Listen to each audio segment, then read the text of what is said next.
दोस्तों, हिंदी की चतुर्थ कार्यशाला में आप लोगों का एक बार फिर से स्वागत है एसएससी एक्सपर्ट यूट्यूब चैनल में। और जैसा कि आप लोगों ने अब तक पढ़ लिया है, शब्द रचना क्या होता है, वर्णमाला क्या होता है, स्वर व्यंजन क्या होता है, तो आज ये चतुर्थ कक्षा आप लोगों के लिए बहुत ही महत्वपूर्ण है। शब्द रचना का ही एक पार्ट रह गया है शब्द में, वो क्या है? उपसर्ग और प्रत्यय। तो दोस्तों, उपसर्ग और प्रत्यय का अपने आप में बहुत ही महत्व है। कैसा महत्व है? ऐसा महत्व है, उपसर्ग एक ऐसा शब्दांश है जो शब्द में जुड़ करके उसके अर्थ में परिवर्तन कर देता है, या अर्थ को विशेष बना देता है, या शब्द के अर्थ में जुड़ने के बाद अर्थ में परिवर्तन कर रहा है, अर्थ को विशेष बना दे रहा है, या सीधा उसका उल्टा कर देता है। वो क्या होता है? आपका उपसर्ग। जैसे कि आप सभी जानते हैं कि हिंदी भाषा में 19 उपसर्ग हैं और 19 उर्दू भाषा में उपसर्ग हैं। ठीक, 19 संस्कृत भाषा के उपसर्ग और 19 उर्दू भाषा के उपसर्ग और 10 जो है आपके हिंदी भाषा में उपसर्ग हैं। तो इन उपसर्गों को मिला करके जो हमारा बनता है शब्द, उसका अर्थ परिवर्तन हो जाता है, उसके वाक्य में चेंज कर देता है, बहुत विशिष्ट वो कर देता है। तो यहां हम लोग पढ़ने वाले हैं उपसर्ग के बारे में। तो उपसर्ग, चाहे तो आप परिभाषा लिख सकते हैं। उपसर्ग एक ऐसा पदांश है, उपसर्ग ऐसे शब्दांश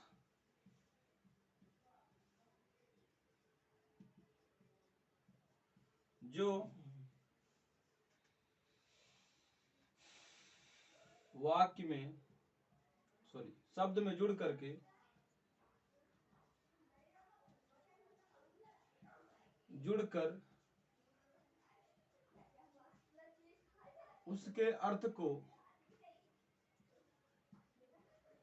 परिवर्तित कर देते हैं,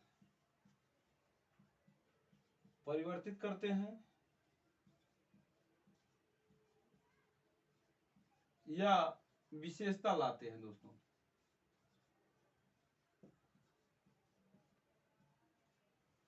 विशेषता लाते हैं, क्या कहलाते हैं? आपके उपसर्ग। जैसे ये कार में अगर हम संस्कृत का अधि उपसर्ग लगा देते हैं, कार में अगर हम अधि उपसर्ग लगा देते हैं तो इसका अर्थ परिवर्तित हो जाता है और बन जाता है अधिकार। अधिकार भी क्या है? एक शब्द है। ठीक, जय में अगर हम परा उपसर्ग लगा देते हैं तो ये हो जाता है पराजय। क्या हो जाता है? पराजय। ठीक इसी प्रकार से आधीन में अगर परा उपसर्ग लगा देते हैं दोस्तों, परा उपसर्ग के साथ जब जोड़ देते हैं तो ये हो जाता है पराधीन।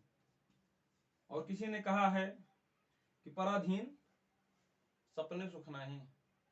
दूसरे के अधिकार क्षेत्र में अगर आप रहोगे, दूसरे के प्रभाव में रहोगे, तो आपको सुख नहीं मिल सकता है। तो बढ़िया है कि आपका अपना ही अधिकार रहे। ठीक, दूसरे के अधिकार क्षेत्र में रहोगे, अगर दूसरा तुम्हारे ऊपर रूल कर रहा है, शासन कर रहा है, तो आप क्या करोगे? हमेशा परेशान रहोगे। अब हम लोग पढ़ने वाले हैं उपसर्ग के कार्य क्या होते हैं। अगली हेडिंग आप लोग डाल लीजिए, उपसर्ग के कार्य।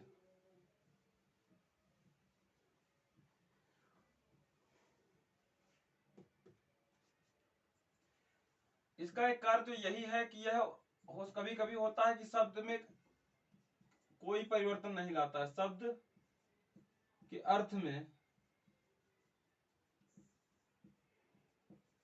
कोई परिवर्तन नहीं ला पाता है। ये कार्य भी है इसका।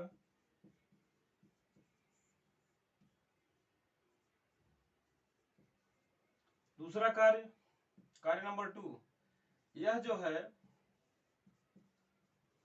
शब्द में जुड़ने के पश्चात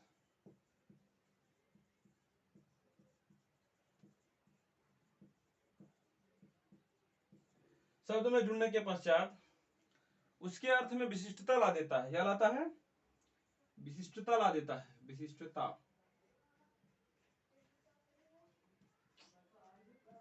और उसके बाद इसका जो तीसरा अर्थ है, यह शब्द में जुड़ने के पश्चात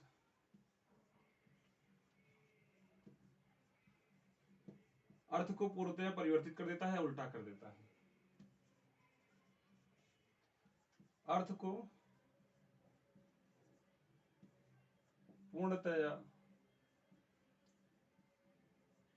परिवर्तित, उल्टा कर देता है, परिवर्तित या उल्टा कर देता है।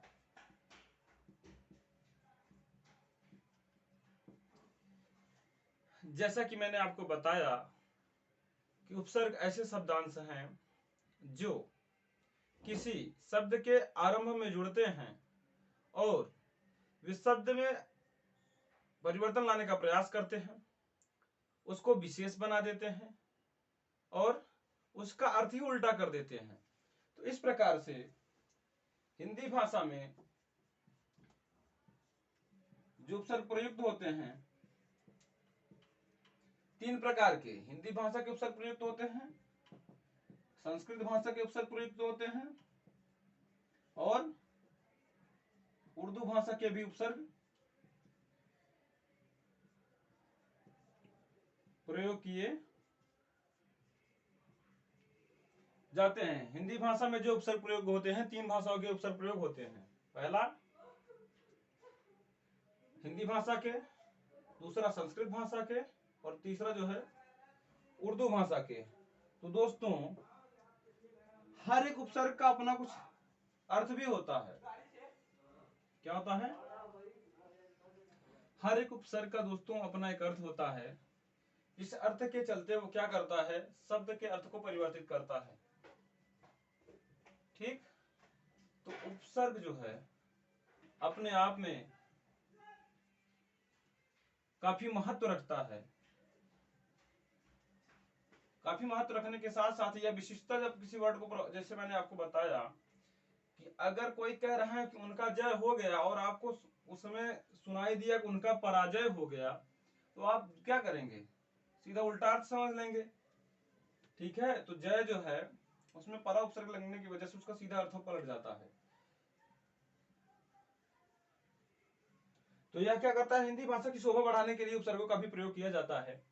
तो जैसा कि एक उपसर्ग होता है हिंदी का, हिंदी में कितने उपसर्ग होते हैं आपके में मैंने बताया 19। हिंदी में 19 उपसर्ग, हिंदी में 10, सॉरी, संस्कृत में 19 उपसर्ग, संस्कृत में 19 और उर्दू में 10। तो दोस्तों, आज मैं सभी उपसर्गों के आपको अर्थ बताने वाला हूं, तो आप वीडियो के अंत तक बने रहिएगा, जिससे आगे चल के एग्जाम में कोई भी उपसर्ग या प्रत्यय संबंधी गलतियां ना होने पाए आपसे। ठीक है? तो जैसे संस्कृत का पहला उपसर्ग होता है अति। अति का जो मतलब होता है बाहुल्य। क्या होता है? बाहुल्य या अधिक। दूसरा, और अधि, दूसरा जो उपसर्ग है, पूरे 19 लिखाएंगे आज। दूसरा जो है अधि। अधि उपसर्ग का मतलब होता है दोस्तों समीप, ऊपर या श्रेष्ठ। समीप, समीप, ऊपर, श्रेष्ठ। जब ये किसी के शब्द के प्रारंभ में लगेगा तो तीन प्रकार से उसके अर्थ को परिवर्तन करने का प्रयास करेगा। या तो उसका मतलब हो जाएगा कि उस पास की चीज है, या उसके ऊपर की चीज है, या फिर समीप। जैसे कार है, कार क्या है? एक वस्तु है। अधिकार जब आप कर देते हो तो क्या हो जाता है? आपका वर्चस्व हो जाता है। मतलब उसके बाद तीसरा जो है अनु। तीसरा प्रत्यय जो है उपसर्ग अनु है। अनु का मतलब होता है पीछे, साथ, पीछे, साथ और समान। जैसे कहते हैं जैसे पीछे, साथ और समान। जैसे उदार का हम जब बनाते हैं तो क्या हो जाता है? अनुदार। क्या हो जाता है? अनुदार। इसमें कौन सा प्रत्यय लगता है? अनुपसर्ग लगता है, सॉरी प्रत्यय कह रहे हैं। तीसरा लिखिएगा आप लोग, अप। अप का अर्थ होता है, क्या होता है? दूर। अप क्या अर्थ होता है? दूर या हीनता, हीनता या विरुद्ध। दूर, हीनता या विरुद्ध, किसका मतलब होता है? अप। जैसे उपकार। उपकार में अगर आप, जैसे कार ही है, अपने आप में कार एक शब्द है, इसके आगे आप अप लगा दीजिए तो ये क्या हो जाएगा? अपकार। ठीक है, अप उपसर्ग लग जाने के बाद। फिर औ, पांचवा जो है औ। छठा जो है दू, दूर, दुस। दू, दूर,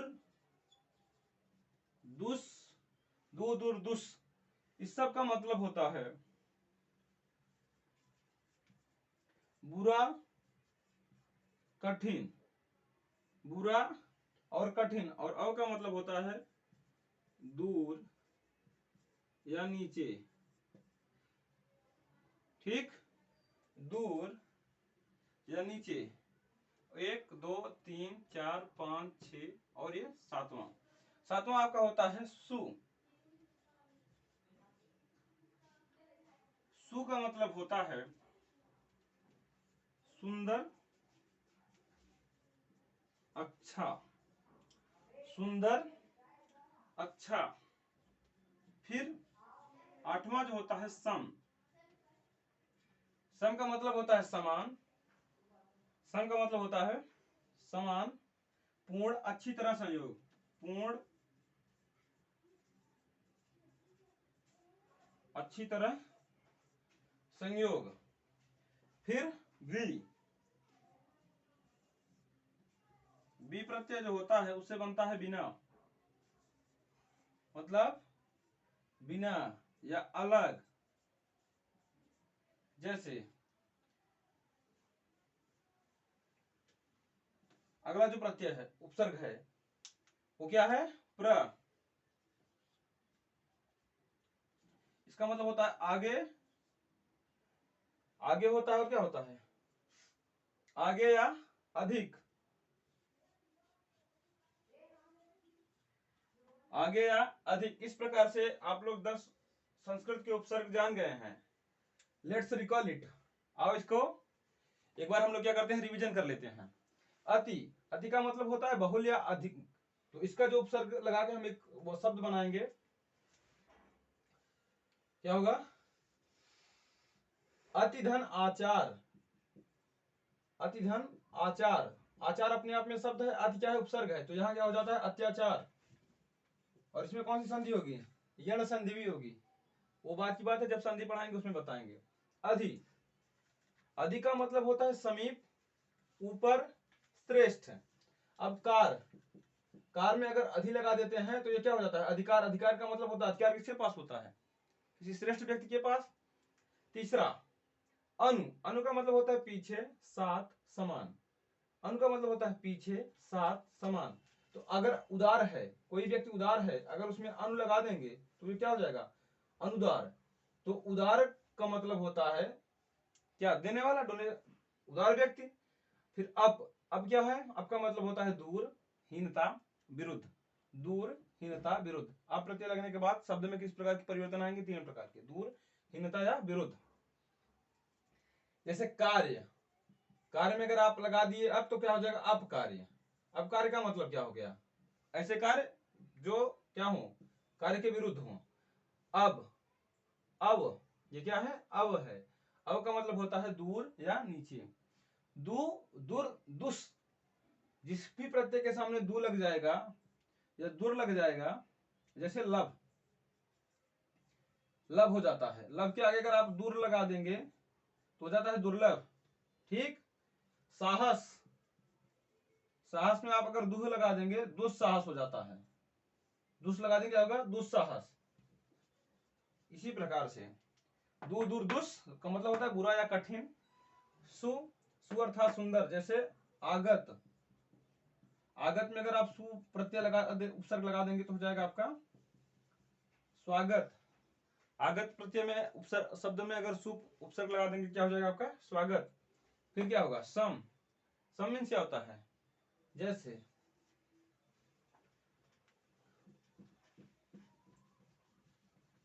सम का मतलब होता है पूर्ण अधिकार या अच्छी तरीके से, पूर्ण अधिकार या अच्छी तरीके से। उसके बाद अगला जो है बी, बी अर्थात बिना, बिना अर्थात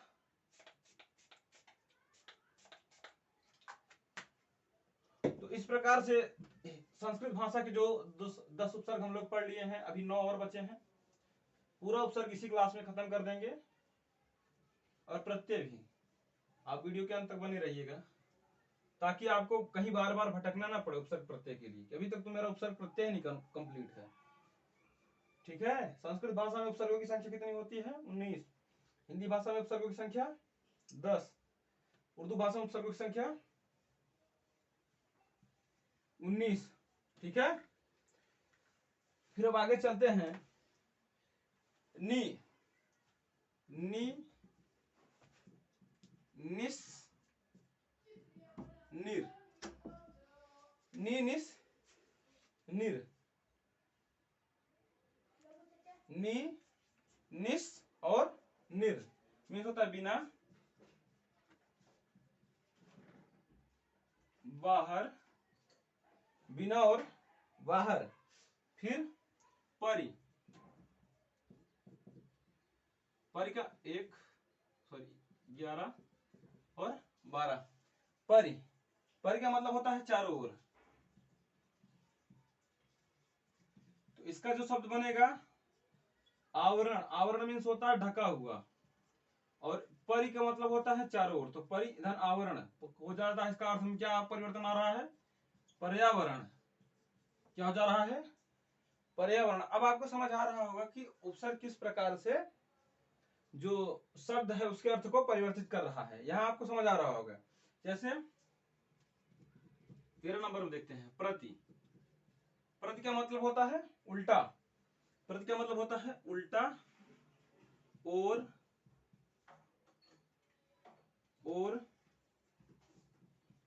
उल्टा, विपरीत, और उल्टा और विपरीत। जैसे दिन, दिन में प्रति लगा देंगे क्या हो जाएगा प्रतिदिन। अर्थ में कुछ विशेष परिवर्तन हुआ कि नहीं हुआ, प्रतिदिन मतलब रोज रोज। उसके बाद प्रतियों की संख्या इसमें कितनी है 19, और हम पहुंचे कितने पे हैं 14 नंबर पर। 1 2 3 4, 14 नंबर, 10 इस पे 4 इस पे। तो अभी,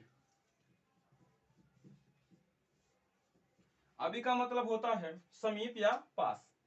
अभी का मतलब जो होता है दोस्तों समीप, पास। आ, अगला जो होता है आ का मतलब होता है तक, कम। जैसे गत, गत में आ लगा दिए तो आगत, ठीक है। तो तक, तक के बाद आपका आ जाता है कम, कम के बाद इधर। प्रत्येक जितने भी प्रत्यय हैं उनका कुछ ना कुछ मतलब अपने आप में होता रहता है दोस्तों, ये आप ठीक। परा,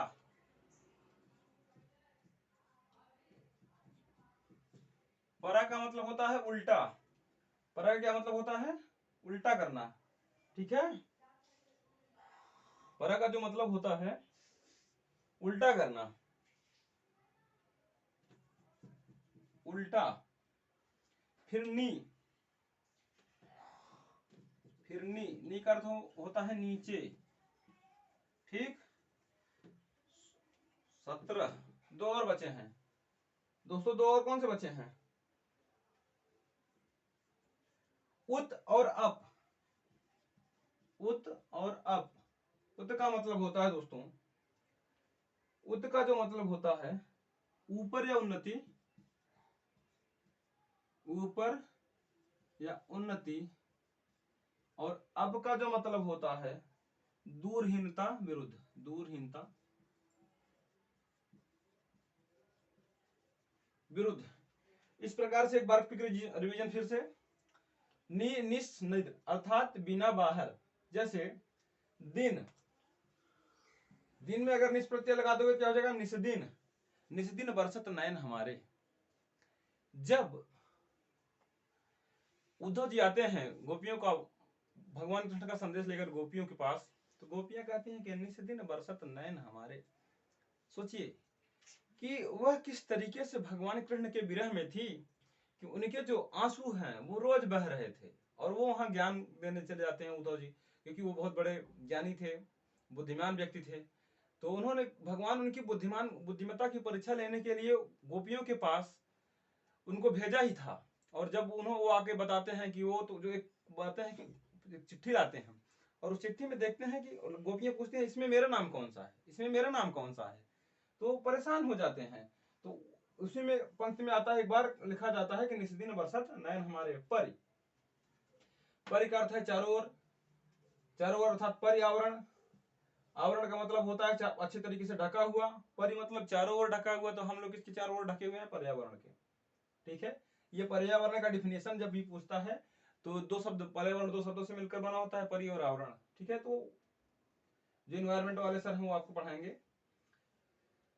प्रति, प्रति का मतलब होता है उल्टा या ठीक विपरीत, कहेंगे एक, कहेंगे प्रत्येक। ठीक, आ का मतलब होता है तक कम, जैसे गत आगत, परा का मतलब होता है उल्टा और नीचे नीचे। इस प्रकार से हम लोग संस्कृत भाषा के 19 उपसर्गों को बहुत अच्छी तरीके से चुटकी में समझ लिए हैं। हो सकता है अब आपको दोबारा कहीं उपसर्ग पढ़ने की जरूरत भी ना पड़े, अगर आपने वीडियो में ध्यान से दिया होगा, दिखा होगा। अगर पसंद आ रहा है तो जरूर अपने दोस्तों तक शेयर करें, लाइक सब्सक्राइब करें, क्योंकि ये ऐसा फ्री की चीज तो मिल रही है आपको डायरेक्टर महोदय की कृपा से। तो ये ज्यादा से ज्यादा शेयर करें, सब्सक्राइब करें, ताकि और लोगों का कल्याण हो सके जो बच्चे अफोर्डेबल कोचिंग में नहीं ज्वाइन कर पा रहे हैं। ठीक, अन